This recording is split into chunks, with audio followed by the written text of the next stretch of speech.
Hi all welcome back to my channel. ಎಲ್ಲರೂ ಹೇಗಿದ್ದೀರಾ? ನೀವೆಲ್ಲರೂ ಚೆನ್ನಾಗಿದ್ದೀರಾ ಅಂತ ಅನ್ಕೊಂತೀನಿ. ನಮ್ಮ ಮನೆ ಹತ್ರ ಆಂಟಿ ಇದ್ದಾರೆ. ಅವ್ರ ಮನೆಯಲ್ಲಿ ಡಾಗಿಗಳು ಮರಿ ಹಾಕಿದಾವೆ. 6 ಮರಿ ಹಾಕಿದಂತೆ, 1 ಮರಿ ಇಲ್ಲ, ತೀರೋಯ್ತು ಅಂತ ಹೇಳಿದ್ರು ಹುಟ್ತಾನೆ. ಇನ್ನು 5 ಮರಿಗಳಂತೂ ತುಂಬಾ ಕ್ಯೂಟ್ ಆಗಿದೆ. ಎಷ್ಟು ಚೆನ್ನಾಗಿದೆ ಅಂತ ಅಂದ್ರೆ ಮಕ್ಳ ತರನೇ ಅದು. ನೋಡಿದ ತಕ್ಷಣ ನನಗೆ ಒಂಥರ ಖುಷಿ ಆಗೋಯ್ತು.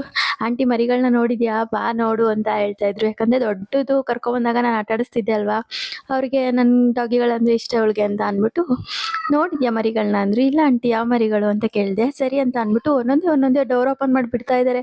ನೋಡಿದ ತಕ್ಷಣ ನಂಗೆ ಫುಲ್ಲು ಖುಷಿ ಆಗೋಯ್ತು. ಎಷ್ಟು ಖುಷಿ ಆಯ್ತು ಅಂತ ಅಂದ್ರೆ ಸಿಕ್ಕಾಪಟ್ಟೆ ಖುಷಿ ಆಯ್ತು ಇವತ್ತು. ಮತ್ತೆ ನೆನ್ನೆದು ಮತ್ತೆ ಇವತ್ತು ರಂಗೋಲಿ ಹಾಕಿದ್ದೆ. 2 ಕ್ಲಿಪ್ಪಿಂಗ್ಸನ್ನು ಇದರಲ್ಲಿ ಆಡ್ ಮಾಡ್ತಾ ಇದ್ದೀನಿ. ರಂಗೋಲಿಗಳು ಹೆಣ್ಮಕ್ಳು ಡೈಲಿ ಮನೆ ಹತ್ರ ಒಂದೊಂದು ಡಿಸೈನ್ ಬಿಟ್ಟರೆ ಚೆನ್ನಾಗಿರುತ್ತೆ ಮನೆ. ಯಾವಾಗಲೂ ಅಷ್ಟೇ ನಾವು ಮನೇನ ನಗ್ನಗ್ತಾ ಹೆಂಗೆ ಇಟ್ಕೋತೀವಿ ನಾವು, ಆ ಥರ ಫೀಲ್ ಮನೆ ಕೊಡುತ್ತೆ. ನಮ್ಮ ಮನೆ ಹೆಂಗಾದ್ರೂ ಇರಲಿ, ನಾವು ಇಟ್ಕೊಳ್ಳೋದ್ರ ಮೇಲೆ ಅದು ಡಿಪೆಂಡ್ ಆಗಿರುತ್ತೆ ಅಂತಲೇ ಹೇಳ್ಬೋದು. ನಿನ್ನೆ ಅವಲಕ್ಕಿ ಮಾಡ್ಕೊಂಡಿದ್ದೆ ತಿಂಡಿಗೆ. ಪ್ರಣೀಗೂ ಇದನ್ನೇ ಬಾಕ್ಸ್ಗೆ ಹಾಕಿ ಕಳಿಸಿದ್ದೆ. ಅವ್ನಿಗೆ ಯಾವಾಗಲೂ ರೊಟ್ಟಿ ಐಟಮ್ಸ್ ಇಷ್ಟ ಅಲ್ವಾ, ಸೊ ಇವಾಗ ರೈಸ್ ಐಟಮ್ ಥರನೂ ತಿನ್ನಲಿ ಅಂದ್ಬಿಟ್ಟು ರೈಸ್ ಹಾಕ್ಕೊಟ್ರೆ ತಿನ್ನಲ್ಲ. ಅದಕ್ಕೆ ಅವಲಕ್ಕಿಯಲ್ಲಿ ಈ ಥರ ಮಾಡಿಕೊಟ್ಟೆ. ಅವಲಕ್ಕಿ ಚಿತ್ರಾನ್ನ ಮಾಡಿ ಕಳಿಸಿದ್ದೆ. ಸ್ವಲ್ಪ ತಿನ್ಕೊಂಡು ಹಂಗೆ ಬಾಕ್ಸಲ್ಲಿ ಸ್ವಲ್ಪ ತಗೊಂಡು ಬಂದಿದ್ದ. ಬಟ್ ತುಂಬ ಅಂದರೆ ತುಂಬ ಟೇಸ್ಟು ಚೆನ್ನಾಗಾಗಿತ್ತು. ನಮ್ಮ ಮನೆಯವ್ರಿಗೆ ನಾನು ಫಸ್ಟ್ ಕೇಳೋದೇ ಹೆಂಗಿದೆ ಅಂತ ಅಂದ್ಬಿಟ್ಟು, ಅವ್ರಿಗೂ ಊಟ ಚೆನ್ನಾಗಿದ್ರೆ ಅಷ್ಟೇ ತಿನ್ನೋದು. ಇನ್ನು ಮಕ್ಕಳನ್ನ ನಾವು ಸ್ಕೂಲಿಗೆ ಸೇರಿಸ್ಬೇಕಾದ್ರೆ ಹತ್ರ ಇರೋ ಸ್ಕೂಲ್ಗೆ ಸೇರಿಸ್ಬೇಕು ಚಿಕ್ಕ ಮಕ್ಕಳನ್ನ. ಯಾಕಂದರೆ ಅವ್ನಿಗೆ ಸ್ಕೂಲು 2:15 ಮುಗಿದ್ರೆ ಅವ್ನು ವ್ಯಾನಲ್ಲಿ ಬರಬೇಕಲ್ವಾ, 4 ಗಂಟೆ ಆಗೋಗುತ್ತೆ. ಇನ್ನೂ ದೂರ ಸ್ಕೂಲು ಸೇರ್ಸೋಕ್ಕೆ ನೋಡಿದ್ವಿ. ICSE ಸಿಲೆಬಸ್ಗೆ ನಾವಿರೋ ಏರಿಯಾದಲ್ಲಿ ಎಲ್ಲೂ ICSE ಸಿಲೆಬಸ್ ಇಲ್ಲ, ತುಂಬ ದೂರ ಕಳಿಸ್ಬೇಕಿತ್ತು. ನಾವು ಯೋಚನೆ ಮಾಡಿ ಸ್ವಲ್ಪ ಬೇಡ ಅಂತ ಅನ್ನಿಸ್ತು, ಯಾಕೋ ಗೊತ್ತಿಲ್ಲ. CBSEನೇ ಓದಲಿ, ICSE ಇಷ್ಟು ದೂರ ಅವ್ನು ಓದೋಕ್ಕಾಗಲ್ಲ ಅಂತ ಈಗ ಈ ಸ್ಕೂಲಿಗೆ ಸೇರಿಸಿನೇ ಇಷ್ಟು ಲೇಟಾಗಿ ಬರ್ತಾನೆ. ಇನ್ನು ಆ ಸ್ಕೂಲಿಗೆ ಬಂದಿದ್ರೆ ಪಾಪ ಎಷ್ಟು ಸುಸ್ತಾಗಿ ಹೋಗೋದು ಅಂತ ಅನ್ನಿಸ್ತಿತ್ತು. ಅವ್ನು ಬರೋ ಟೈಮಲ್ಲಿ ಮಳೆನೂ ಬಂದ್ಬಿಡ್ತು. ಬರಬೇಕಾದ್ರೆ ಇಷ್ಟು ಖುಷಿಯಾಗಿರ್ತಾನೆ ನಮ್ಮ ಪರಿ. ಇಬ್ಬರು ಬೆಳಗ್ಗೆಯಿಂದ ಇರಲ್ವಲ್ಲ, ಬಂದು ಒಂದು 5 ನಿಮಿಷ 10 ನಿಮಿಷ ಯಾವ ಥರ ಆಡ್ತಿರ್ತಾರೆ ಅಂದರೆ, ಅಯ್ಯೋ ಇವ್ರನ್ನ ಹಿಡಿಯೋದೇ ಒಂದು ಕಷ್ಟ ಆಗ್ಬಿಡುತ್ತೆ ನನಗಂತೂ. ದಿನ ಎಲ್ಲ ಸ್ಕೂಲಿಗೆ ಸೇರಿಸ್ಬೇಕಾದ್ರೆ ಚಿಕ್ಕ ಮಕ್ಕಳನ್ನ ಆದಷ್ಟು ನಮ್ಮ ಮನೆಗೆ ನಿಯರ್ ಯಾವುದಿದೆ ಅದಕ್ಕೇ ಸೇರಿಸಿ. ಯಾಕಂದರೆ ಏನಾದರೂ ಎಮರ್ಜೆನ್ಸಿ ಬರ್ಬೋದು, ಆಗ ಬೇಗ ಪಟ್ಟಂತ ಹೋಗ್ಬಿಡ್ಬೋದು, ಅಥವಾ ಏನೋ ಒಂದು ಆಗುತ್ತೆ ಕರ್ಕೊಂಬರ್ಬೋದು. ಈಗ ಅವನು ಮಾರ್ನಿಂಗ್ ಬೆಳಗ್ಗೆ ಬೇಗ ಎದ್ದು ರೆಡಿ ಆಗಬೇಕು, ವ್ಯಾನ್ ಬರುತ್ತೆ. ಇನ್ನು ಸಂಜೆನೂ 4 ಗಂಟೆ ಆಗ್ಬಿಡುತ್ತೆ. ಪಾಪ ಅವನಿಗೆ ರೆಸ್ಟೇ ಇರಲ್ಲ. ಇನ್ನು ನಮ್ಮ ಹುಡುಗಿ ಹತ್ರ ಟ್ಯೂಷನ್ಗೆ ಬೇರೆ ಹೋಗ್ತಾನೆ. ಖುಷಿಯಾಗೆ ಹೋಗ್ತಾನೆ ಅವನೇನೋ, ಬಟ್ ನಮಗೇನೆ ಬೇಜಾರಾಗುತ್ತೆ. ಅವ್ನಿಗೆ ನಿದ್ದೆ ಸಾಕಾಗಲ್ಲ ಅಂತ ಅನಿಸ್ತಿರುತ್ತೆ. ಆಮೇಲೆ ಹೊಡ್ಕೊಬಿಡ್ತಾನೇನೋ ವ್ಯಾನಲ್ಲಿ ಅಂತೆಲ್ಲ ಅನ್ನಿಸ್ತಿರುತ್ತೆ. ಬಂದಿದ ತಕ್ಷಣ ಇವರಿಬ್ಬರು ಜಗಳ. ಏನ್ ಮಾಡ್ದ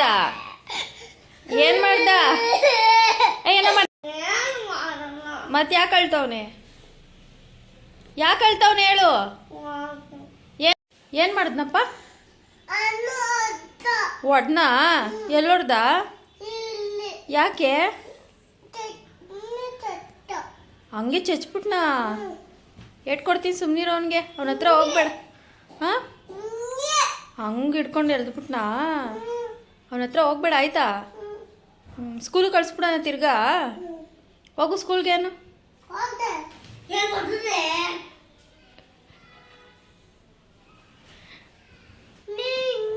ನಿಮ್ಮ ಮ್ಯಾಮ್ಗೆ ಹೇಳ ನಾನು. ಪ್ರಾಣಿ ಇಲ್ಲ ಅಂತ ಬೆಳಗ್ಗೆಯಿಂದ ಫೀಲ್ ಮಾಡ್ತಿರ್ತಾನೆ. ತುಂಬಾನೇ ಫೀಲ್ ಆಗ್ತಿರ್ತಾನೆ. ಬರೋವರೆಗೂ ಅವನ್ನ ಕಾಯ್ತಾ ಇರ್ತಾನೆ, ಬರ್ತಾನ ಅಂತ. ಬಂದಿದ ತಕ್ಷಣ ಜಗಳ ಆಡ್ತಾರೆ. ಒಂದು 10 ನಿಮಿಷ ಅಷ್ಟೇನೆ ಅವ್ರ ಜಗಳನೂ ಅಷ್ಟೇ, ಎಲ್ಲನೂ ಅಷ್ಟೇ. ಏನಾದರೂ ಮಾಡಿದ್ರೆ 10 ನಿಮಿಷಕ್ಕೆ ಮರ್ತ್ಬಿಟ್ಟು ಆರಾಮಾಗಿರ್ತಾರೆ. ಮಕ್ಳು ಥರನೇ ದೊಡ್ಡವರು ಕಲಿಬೇಕು. ಯಾವುದನ್ನು ಕಂಟಿನ್ಯೂ ಮಾಡ್ಕೊಂಡು ಹೋಗ್ಬಾರ್ದು. ಜೀವನ ಅಂದ್ರೇ ಹಿಂಗೆ ಇರಬೇಕು. ನಮ್ಮ ಮಕ್ಳು ಹೆಂಗೆ ಬದುಕ್ತಾರೆ ಅದೇ ಥರ. ಅವ್ರು ಯಾವುದನ್ನು ಮನಸ್ಸಲ್ಲಿ ಇಟ್ಕೊಳ್ಳೋದು. ಎಷ್ಟು ಹೊಡಿತೀವಿ ಬೈತೀವಿ ಅಮ್ಮ ಅಂತ ಓಡ್ ಬರ್ತಾರಲ್ವಾ, ಆ ಪ್ರೀತಿಗೆ ಯಾರು ಸರಿ ಸಾಟಿನೇ ಇಲ್ಲ. ಹಂಗಾಗಿ ದೊಡ್ಡವರು ಇದೇ ಥರ ಬದುಕಬೇಕು. ಆಗಷ್ಟೇ ಸಂಬಂಧಗಳು ಉಳ್ಕೊಳಕ್ಕಾಗ್ಬೋದು. ಅದು ಸಂಬಂಧ ಆಗಿರ್ಬೋದು, ಫ್ರೆಂಡ್ಶಿಪ್ ಆಗಿರ್ಬೋದು, ಯಾವುದೇ ಆಗಿರಲಿ, ಯಾವುದನ್ನು ಹೇಳ್ಕೊತ ಹೋಗ್ಬಾರ್ದು. ಇನ್ನು ಕೆಲವೊಂದು ನಮಗೆ ಬೇಕಾ ಬೇಡವಾ ಅಂತ ಡಿಸೈಡ್ ಮಾಡಿಬಿಟ್ಟು ನಾವು ದೂರ ಇರ್ಬಿಡ್ಬೇಕು. ಇಲ್ಲಾಂದರೆ ಬೇಕು ಅನ್ನೋರಾದರೆ ಅದನ್ನು ಮರೆತ್ಬಿಟ್ಟು ನಾವು ಕಂಟಿನ್ಯೂ ಮಾಡಬೇಕು. ನನ್ನ ಲೈಫಲ್ಲಿ ನನ್ನ ಆ್ಯಡ್ ಮಾಡ್ಕೊಂಡಿರೋದು ಹಂಗೇನೆ. ಅವ್ರೇನಾದರೂ ನಂಗೆ ಇಂಪಾರ್ಟೆಂಟು ಬೇಕು ಅಂತ ಅಂದರೆ, ಅವ್ರೇನಾದರೂ ತಪ್ಪು ಮಾಡಿದ್ರು ಕ್ಷಮಿಸ್ಬಿಟ್ಟು ನನ್ನ ಪಾಡಿಗೆ ನಾನು ಮಾತಾಡ್ಕೊಂಡು ಹೋಗ್ತೀನಿ. ಅವ್ರು ಬೇಡವೇ ಬೇಡ ಅನ್ನೋದಾದರೆ ನಾನು ಅವ್ರು ಹಿಂಗಾದರೂ ಇರಲಿ, ಅವ್ರು ಕೋಟಿಗೆ ಬದುಕ್ತಾ ಇರಲಿ, ಅವ್ರ ಕಡೆ ತಿರುಗು ನೋಡಲ್ಲ. ಆ ಥರ ಕ್ಯಾರೆಕ್ಟ್ರು ನಂದು. ಸೊ ಹಂಗಾಗಿ ಹೇಳ್ತಾ ಇದ್ದೀನಿ. ಇನ್ನು ದೇವ್ರ ದರ್ಶನ ಅಂತೂ ತುಂಬಾ ಚೆನ್ನಾಗಿತ್ತು. ನಮ್ಮನೆ ಹತ್ರನೇ ಪಿರಿಯಾಪಟ್ಟಣದಮ್ಮನ ದೇವಸ್ಥಾನ ಇದೆ, ಅಲ್ಲೇ ಹೋಗೋಣ ಅಂತ ಅಂದ್ಬಿಟ್ಟು. ಯಾಕಂದರೆ ಮಳೆ ಎಲ್ಲ ಬರ್ತಿತ್ತಲ್ವ, ದೂರ ಎಲ್ಲೂ ಹೋಗೋಕ್ಕಾಗಲ್ಲ. ಇಲ್ಲೇ ತುಂಬ ಚೆನ್ನಾಗಿ ಪೂಜೆ ಮಾಡ್ತಾರೆ. ಅವಾಗವಾಗ ಇಲ್ಲಿ ಓಡಾಡ್ದಾಗೆಲ್ಲ ನಾವು ದೇವಸ್ಥಾನಕ್ಕೆ ಹೋಗೇನೆ ಬರೋದು. ಸೊ ಇವತ್ತೂ ತುಂಬಾ ಚೆನ್ನಾಗಿತ್ತು. ದೇವ್ರ ದರ್ಶನ ಎಲ್ಲ ಮಾಡಿಕೊಂಡು ಮನೇಲೂ ಪೂಜೆ ಎಲ್ಲ ತುಂಬ ಚೆನ್ನಾಗಾಯಿತು. ತುಂಬ ಹೊತ್ತು ದೇವಸ್ಥಾನದಲ್ಲಿ ಟೈಮ್ ಸ್ಪೆಂಡ್ ಮಾಡಿದೆ ನಾನು. ಯಾಕಂದರೆ ಒಂದೊಂದ್ಸಲ ತುಂಬ ಬೇಜಾರಾಗಿರುತ್ತೆ. ನಮ್ಮ ಮನೆಯವ್ರಿಗೆ ಯಾವಾಗಲೂ ಹೇಳ್ತಾ ಇರ್ತೀನಿ, ನೀನು ಸಣ್ಣ ಪುಟ್ಟಕ್ಕೆಲ್ಲ ಯೋಚನೆ ಮಾಡಬೇಡಮ್ಮ, ಯಾರ್ಯಾರ ಮಾತ್ಕೋನೋ. ಕೆಲವೊಂದು ಸಲ ಸಣ್ಣ ಸಣ್ಣ ವಿಷಯನೂ ನಂಗೆ ಬೇಜಾರಾಗ್ಬಿಡುತ್ತೆ, ಆ ದಿನ ಎಲ್ಲ ವೇಸ್ಟ್ ಆಗಿಬಿಡುತ್ತೆ. ಈಗ ಆ ಥರ ನಾನು ಮಾಡ್ಕೊಳ್ಳೋದಿಲ್ಲ. ಇವಾಗ ತುಂಬಾ ಸ್ಟ್ರಾಂಗ್ ಆಗಿದ್ದೀನಿ. ನಮ್ಮಮ್ಮ ನಮ್ಮ ಅಣ್ಣ ಹೋದ್ಮೇಲೆ ಸ್ವಲ್ಪ ತುಂಬ ಸ್ಟ್ರಾಂಗ್ ಆಗಿ ಬದುಕೋದನ್ನ ಕಲ್ತಿದ್ದೀನಿ. ಯಾಕಂದರೆ ಯಾರಿಗೂ ಆಗಲ್ಲ, ನಮಗೆ ನಾವಷ್ಟೇ ಅನ್ನೋದು ನನಗೆ ಗೊತ್ತಾಗಿದೆ. ಹಂಗಾಗಿ ಬದುಕಲ್ಲಿ ನಾನು ಒಂದಷ್ಟು ಚೇಂಜಸ್ ಮಾಡ್ಕೊಂಡಿದ್ದೀನಿ, ತುಂಬಾ ಚೇಂಜಸ್ ಮಾಡ್ಕೊಂಡಿದ್ದೀನಿ ನಮ್ಮ ಮನೆಯವ್ರು ಬಂದಮೇಲೆ ಅಂತಲೇ ಹೇಳ್ಬೋದು. ಅವ್ರು ಎಲ್ಲರನ್ನೂ ಪ್ರೀತಿಸು, ಎಲ್ಲರನ್ನೂ ಚೆನ್ನಾಗಿ ಮಾತಾಡಿಸು, ಬಟ್ ಯಾರನ್ನೂ ಹಚ್ಕೊಳಕ್ಕೆ ಹೋಗಬೇಡ ಅಂತಾರೆ. ಅದು 100% ನಿಜ. ಅವ್ರ ಲೈಫಲ್ಲೂ ಹಂಗೇನೆ. ಅವ್ರಿಗೆ ಗೊತ್ತು ಅವ್ರು ಯಾರ ಜೊತೆ ಮಾತಾಡಬೇಕು, ಯಾರ ಹತ್ರ ಎಷ್ಟರಲ್ಲಿರಬೇಕು ಅಷ್ಟೇ ಅವ್ರು ಮಾತಾಡೋದು. ಅವ್ರು ತುಂಬ ಅತಿಯಾಗೂ ಯಾರನ್ನೂ ಅವ್ರು ಹಚ್ಕೊಳಕ್ಕೆ ಹೋಗಲ್ಲ, ಯಾರನ್ನೂ ಫೀಲ್ ಮಾಡ್ಕೊಳಕ್ಕೆ ಹೋಗಲ್ಲ. ಇನ್ನೂ ಹಚ್ಕೊಳ್ಳೋದು ಅವ್ರ ಮೇಲೆ ದೂರ ಆಗಿದ್ರೆ ಫೀಲ್ ಆಗೋದು ನಾನೇನೆ. ಬಟ್ ನನಗೆ ಸಂಬಂಧಗಳ ಬೆಲೆ ತುಂಬ ಚೆನ್ನಾಗಿ ಗೊತ್ತು. ಕಳ್ಕೊಳ್ಳೋದು ಈಸಿ, ಪಡ್ಕೊಳ್ಳೋದು ತುಂಬ ಕಷ್ಟ ಅಂತ ನನಗೆ ಲೈಫಲ್ಲಿ ಅರ್ಥ ಆಗಿದೆ. ಕಳ್ಕೊಂಡಿರೋದು ಜಾಸ್ತಿ ಆಗಿರೋದ್ರಿಂದ, ನಂಗೆ ಅದ್ರ ಅನುಭವ ತುಂಬ ಆಗಿರೋದ್ರಿಂದ ನಾನು ಆ ಥರ ಯೋಚನೆ ಮಾಡ್ತೀನಿ. ಬಟ್ ನಿಜ ಹೇಳ್ಬೇಕಂದ್ರೆ ನಮ್ಮ ಮನೆಯವ್ರ ಥರನೇ ಇರಬೇಕು ಅಂತ ನನಗೆ ಸುಮಾರು ಸಲ ಅನ್ನಿಸ್ಬಿಟ್ಟಿದೆ. ಮದುವೆ ಆದಮೇಲೆ ನನ್ನ ಲೈಫಲ್ಲಿ ತುಂಬ ಚೇಂಜಸ್ ಆಗಿದೆ ಅಂತಲೇ ಹೇಳ್ಬೋದು. ಇನ್ನು ಸಾಂಬಾರಿಗೆ ಮೂಲಂಗಿ ಮತ್ತು ಸೊಪ್ಪು ನಾನು ಫ್ರೆಶ್ ಆಗಿರೋದೇ ತೊಗೊಳ್ಳೋದು. ಎರಡು ಸಿಕ್ಕಿದ್ರೆ ಮಾತ್ರ ತೊಗೋತೀನಿ, ಇಲ್ಲಾಂದರೆ ಬರೀ ಮೂಲಂಗಿ ನಾನು ತೊಗೊಳಕ್ಕೆ ಹೋಗಲ್ಲ. ಈ ಎರಡೂ ಹಾಕಿ ಸಾಂಬಾರು ಮಾಡಿದೆ. ನಾನು ಯಾವಾಗಲೂ ಕಟ್ ಮಾಡಿ ಹಾಕ್ಕೊಳ್ಳಲ್ಲ, ಜಜ್ಜಿಬಿಟ್ಟು ಹಾಕೋತೀನಿ. ತುಂಬ ಅಂದರೆ ತುಂಬಾ ಚೆನ್ನಾಗಿರುತ್ತೆ. ಇದು ಸಾಸಿವೆ ಜೀರಿಗೆ ಎಲ್ಲ ಕುಟ್ಕೋತೀವಲ್ಲ, ಸಾಸಿವೆ ಅಂತೀನಿ, ಜೀರಿಗೆ ಮೆಣಸು ಎಲ್ಲ ಕುಟ್ಕೋತೀವಲ್ಲ, ಆ ಕಲ್ಲಲ್ಲಿ ತೊಗೊಂಡು ಕುಟ್ಕೊಂಡಿದ್ದೆ. ನಾನು ನೀವು ಕಟ್ ಮಾಡಿ ಮಾಡಿದ್ರೆ ಡಿಫ್ರೆಂಟ್ ಇರುತ್ತೆ, ಜಜ್ಜಿ ಮಾಡಿದ್ರೆ ಟೇಸ್ಟ್ ಅಂತೂ ಡಿಫ್ರೆಂಟ್ ಇರುತ್ತೆ, ತುಂಬಾ ಚೆನ್ನಾಗಿರುತ್ತೆ. ನಾನು ಒಬ್ಬರು ಮೂಲಂಗಿ ಸೊಪ್ಪನ್ನ ಬಿಸಾಕ್ಬಿಡ್ತೀರಾ, ನಾನಂತೂ ಮೂಲಂಗಿ ಸೊಪ್ಪಿರೋದೇ ಹುಡ್ಕೊಂಡು ತೊಗೋತೀನಿ. ಬರೀ ಮೂಲಂಗಿ ನಾನು ಯಾವತ್ತೂ ತೊಗೊಳೋದಿಲ್ಲ. ಇನ್ನು ಜಜ್ಜಿರೋದು ಮೂಲಂಗಿ ಸೊಪ್ಪು ಮತ್ತು ಬೇಳೆ, ಸ್ವಲ್ಪ ಸಾಲ್ಟು, ಟೊಮೆಟೊ 2 ಟೊಮೆಟೊ ಹಾಕಿದ್ದೆ. ಅದನ್ನು ರುಬ್ಕೋಬೋದು, ಅಥವಾ ಈ ಥರ ಒಗ್ಗರಣೆ ಹಾಕಿರ್ತೀವಲ್ಲ ಮ್ಯಾಶ್ ಮಾಡಿನೂ ಹಾಕ್ಬೋದು. ನಾನು ಮ್ಯಾಶ್ ಮಾಡಿನೇ ಹಾಕಿದ್ದೆ. ಟೇಸ್ಟ್ ಅಂತೂ ಆಸಮಾಗಿತ್ತು. ನಮ್ಮ ಮನೆಯವ್ರನ್ನ ಕೇಳಿದೆ ನಾನು, ಸಾಂಬಾರು ಹೆಂಗಿದೆ ಅಂತ. ಸೂಪರಾಗಿದೆ ಅಮ್ಮ ಅಂತ ಹೇಳಿದ್ರು. ನಾನು ಪ್ರತಿ ಸಲನೂ ಅಷ್ಟೇ, ಅವರು ಕರೆಕ್ಟಾಗಿ ಹೇಳ್ತಾರೆ ನಾನು ಹೆಂಗೆ ಮಾಡಿದ್ದೀನಿ ಅಂತ. ನನಗೆ ಅಡುಗೆ ಅವರು ಆರಾಮಾಗಿ ಹೊಟ್ಟೆ ತುಂಬ ಊಟ ಮಾಡಿದ್ರೆ ಅಷ್ಟೇ ಖುಷಿಯಾಗೋದು. ಇನ್ನು ಮಕ್ಕಳಿಗೆ ಈ ಥರ ಸಪ್ರೇಟು ಏನು ಖಾರ ಹಾಕಿದ್ರೆ ತಿನ್ನಲ್ಲ ಅವರು. ಹಂಗೆ ತೊಗೊಂಡಿದ್ದೆ ಅವ್ರಿಗೆ ರಸ ಥರ ತೊಗೊಂಡು ಅವ್ರಿಗೆ ಅನ್ನ ಊಟ ಮಾಡಿಸಿದೆ. ಅವರು ಚೆನ್ನಾಗಿ ಊಟ ಮಾಡಿದ್ರು. ಅವ್ರಿಗೆ ಉಪ್ಸಾರು ಆ ಥರ ಇದ್ದರೆ ತಿಂತಾರೆ. ಈ ಸಾಂಬಾರು ಪುಡಿ ಅದೆಲ್ಲ ಹಾಕಿದ್ರೆ ತಿನ್ನಲ್ಲ. ಇಷ್ಟೇ ಹಾಕಿದ್ರೂ ನಾನೇನು ಬೇಳೆ ಅದೆಲ್ಲ ರುಬ್ಕೊಂಡಿದ್ದೆ, ಒಗ್ಗರಣೆ ಹಾಕ್ಬಿಟ್ಟು ಇಷ್ಟೇ ಕಾಯಿ ಹಾಕಿಲ್ಲ ಅಂದ್ರೂ ಚೆನ್ನಾಗಿರುತ್ತೆ. ಬಟ್ ಕಾಯಿ ಹಾಕಿದ್ರೆ ಇನ್ನೂ ಸ್ವಲ್ಪ ಟೇಸ್ಟ್ ಕೊಡುತ್ತೆ ಅಂದ್ಬಿಟ್ಟು ಸ್ವಲ್ಪ ಕಾಯಿನ ಸುಮ್ಮನೆ ರುಬ್ಕೊಂಡಿದ್ದೆ. ಮಸಾಲೆ ಏನೂ ಹಾಕಿಲ್ಲ, ಬರೀ ಕಾಯಿನ ಮಾತ್ರ ರುಬ್ಕೊಂಡು ಅದನ್ನೆಲ್ಲ ಹಾಕಿ ಒಂದು 10 ನಿಮಿಷ ಬೇಯಿಸಿದ್ರೆ ಸಖತ್ತಾಗಿತ್ತು ಸಾಂಬಾರು. ನೀವು ಮೂಲಂಗಿ ಸೊಪ್ಪು ಏನಾದರೂ ತೊಗೊಬಂದರೆ ಮೂಲಂಗಿ ಸೊಪ್ಪನ್ನ ವೇಸ್ಟ್ ಮಾಡೋಕ್ಕೆ ಹೋಗಬೇಡಿ, ಯೂಸ್ ಮಾಡಿ. ಸಾಂಬಾರು ತುಂಬ ಚೆನ್ನಾಗಿರುತ್ತೆ. ಮೂಲಂಗಿ ಸೊಪ್ಪು ಆರೋಗ್ಯಕ್ಕೆ ತುಂಬ ಒಳ್ಳೆಯದು. ಇನ್ನು ಇವತ್ತು ಶನಿವಾರದ ಬ್ಲಾಗ್ ಇದು. 5 o'clockಗೆ ವಾಕಿಂಗ್ ಹೋಗ್ಬೇಕಲ್ವಾ ಇವತ್ತು. ಗೀತಕ್ಕನೇ ಎಬ್ರಿಸಿದ್ದು. ಗೀತಕ್ಕ ನಾನು ಬರ್ತಾಯಿದ್ದೀನಿ ಬಾ ಅಂತ ಹೇಳಿದ್ರು. ನೋಡಿ ಎಷ್ಟು, ನಾನು ಆಲ್ರೆಡಿ ಒಂದು ವಿಡಿಯೋದಲ್ಲಿ ತೋರಿಸಿದ್ದೀನಿ ಎಷ್ಟು ಕತ್ಲು ಇರುತ್ತೆ ಅಂತ ಅಂದ್ಬಿಟ್ಟು. ಈಗ ನೋಡಿ ಅಪ್ಪ ಭಯ ಆಗ್ತಿರುತ್ತೆ ಇಲ್ಲಿ ಹೋಗೋಕ್ಕೆ. ಸರಿ, ಗೀತಕ್ಕ ನಾನೆಲ್ಲೋ ಫೋನ್ ಮಾಡಿದೆ, ಅವ್ರು ಇನ್ನೂ ಬಂದಿರಲಿಲ್ಲ. ಸರಿ ಅವರು ಆ ಕಡೆ ಗೇಟು, ನಾನು ಈ ಕಡೆ ಗೇಟು. ಸೊ ಹಂಗಾಗಿ ಇನ್ನೊಂದು ಗೇಟ್ ಹತ್ರ ಹೋಗೋಣ ಅಂತ ಅಂದ್ಬಿಟ್ಟು ನನ್ನ ಪಾಡಿಗೆ ನಾನು ವಾಕ್ ಮಾಡಿಕೊಂಡು ಬರ್ತಾಯಿದ್ದೆ. ಅಷ್ಟೊತ್ತಲ್ಲ ಅವರು ವಾಕ್ ಮಾಡಿಕೊಂಡು ಬರ್ತಾಯಿದ್ರು. ಇವತ್ತಿನ ವಾಕಿಂಗಲ್ಲಿ ಎಕ್ಸಸೈಸ್ ತುಂಬ ಚೆನ್ನಾಗಿ ಮಾಡಿದ್ದೀವಿ. ಒಂಥರ ಖುಷಿ. ನಮ್ಮ ಖುಷಿಗೆ ನಾವು ಏನೇನು ಬೇಕೋ ಅದನ್ನು ಮಾಡ್ಕೋತೀವಿ. ಯಾಕಂದರೆ ಇರೋದು ಲೈಫು ಶಾರ್ಟ್ ಅಂತಲೇ ಹೇಳ್ಬೋದು. ತುಂಬ ಖುಷಿಯಾಗಿರೋಕ್ಕೆ ನಾವು ಟ್ರೈ ಮಾಡ್ತಾ ಇರ್ತೀವಿ. ನಮ್ಮ ಥಾಟ್ಗೆ ಯಾರು ಮ್ಯಾಚ್ ಆಗ್ತಾರೆ ಅವರಷ್ಟೇ ನಮಗೆ ತುಂಬ ಚೆನ್ನಾಗಿ ಸೂಟ್ ಆಗ್ತಾರೆ.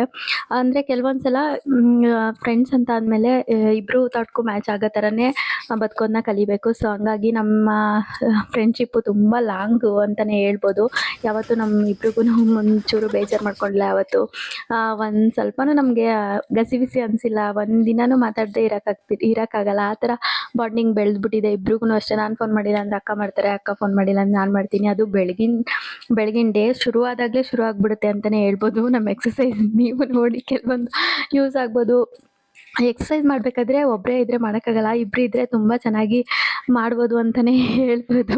ಇವತ್ತಂತೂ ತುಂಬಾ ಚೆನ್ನಾಗಿತ್ತು. ಅಕ್ಕ ನನ್ಗೆ ಹೇಳ್ಕೊಡ್ತಾ ಇದ್ರು. ನನಗೆ ಗೊತ್ತಿರೋದು ಅಕ್ಕಂಗೆ, ಅಕ್ಕಂಗೆ ಗೊತ್ತಿರೋದು ನನಗೆ. ಫಸ್ಟ್ ಟೈಮ್ ಅವ್ರ ಜೊತೆ ಎಕ್ಸಸೈಸ್ ಮಾಡಿದ್ದು. ತುಂಬ ಇಷ್ಟ ಆಯಿತು. ಯಾವಾಗಲೂ ಜಿಮ್ಮಿಗೆ ಕರಿತಿರ್ತಾರೆ, ಬಾರೆ ಹೋಗೋಣ ಬಾರೆ ಹೋಗೋಣ ಅಂತ. ಆ ಜಿಮ್ ನೋಡಿದ್ರೆ ಅದು 30,000 ಅಂತೆ. ಅಕ್ಕ ಹೋಗಕ್ಕ ಯಾರು ಕೊಡ್ತಾರೆ ಅಂತ ಅಂದ್ಬಿಟ್ಟು ನಾನು ಹೋಗಿಲ್ಲ. ಆದರೆ ಜಿಮ್ ಅಂತೂ ತುಂಬ ಚೆನ್ನಾಗಿದೆ. ನನಗೆ ಅಲ್ಲಿ ಎಕ್ಸಸೈಸ್ ಮಾಡಬೇಕಾದ್ರೆ ಅನ್ನಿಸ್ತಿತ್ತು, ಜಿಮ್ಗೆ ಹೋದರೆ ಇನ್ನೂ ಎಂಟರ್ಟೈನ್ಮೆಂಟು ಮತ್ತು ಇನ್ನೂ ಖುಷಿ ಕೊಡುತ್ತೆ ಅಂತ ಅನ್ನಿಸ್ತಿತ್ತು. ಬಟ್ ತುಂಬ ಅಂದರೆ ತುಂಬ ಡೇ ಚೆನ್ನಾಗಿತ್ತು. ನಿಮಗೆ ಗೊತ್ತಾಗ್ತಾ ಇದೆ ನಾವು ಎಷ್ಟು ಎಂಜಾಯ್ ಮಾಡಿದ್ವಿ ಅಂತ ಅಂದ್ಬಿಟ್ಟು.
ಹೆಣ್ಮಕ್ಳಿಗೆ ಯೋಗ ಎಕ್ಸಸೈಸು ತುಂಬಾನೇ ಇಂಪಾರ್ಟೆಂಟು. ಹೆಲ್ತ್ ತುಂಬಾನೇ ಹಾಳಾಗ್ಬಿಡುತ್ತೆ 30+ ಆಗ್ತಾ ಇದ್ದಂಗೆನೆ. ಎಲ್ಲಾನು ನಮ್ಮ ಜೀವನದಲ್ಲಿ ನಾವೇ ಚೇಂಜ್ ಮಾಡ್ಕೋಬೇಕು. ನಮಗೆ ನಾವೇ ಟೈಮ್ ಕೊಟ್ಕೊಡ್ಬೇಕು. ಯಾರೋ ಬಂದು ನಮ್ಮ ಲೈಫ್ನ ಚೇಂಜ್ ಮಾಡಕ್ಕೆ ಬರೋದಿಲ್ಲ.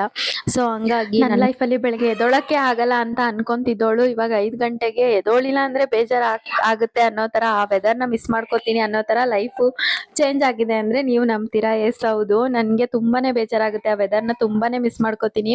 ಇವಾಗ ಯಾರಾದರೂ ಎಬ್ರಿಸಿಲ್ಲ ಅಂದ್ರೆ ನನ್ಗೆ ಎಚ್ಚರಾಗಿಲ್ಲ ಅಂದ್ರೆ ಒಂದೊಂದು ದಿನ ನೇತ್ರಕ್ಕ ಬರಲ್ಲ.